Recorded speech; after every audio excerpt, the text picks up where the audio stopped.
నేను ప్రభుత్వోద్యోగిని 10,000 లంచం తీసుకున్నాను అనుకోండి, ఏమవుతుందో తెలుసా?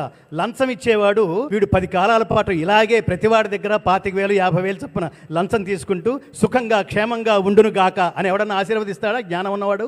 వీడు సర్వనాశనం అయిపోవాలని సంకల్పించే డబ్బిస్తాడు. వాడు పైకి నవ్వుతూ ఉంటాడు పని కావడం కోసం. ఇది గుర్తుపెట్టుకోండి. లంచం అయితే శాపం, ఉద్యోగంలో వచ్చే జీతం అయితే వరం. కాబట్టి ధర్మ మార్గంలో ఉంటే ఆ ధర్మానికే ఇవన్నీ తోడవుతాయి. పత్రిజీ ధర్మానికే తోడవుతాడు, అధర్మానికి పత్రిగారు ఏమీ చేయలేడు. ఎందుకంటే దైవం ఏమని చెప్తున్నాడు? సంభవామి యుగే యుగే.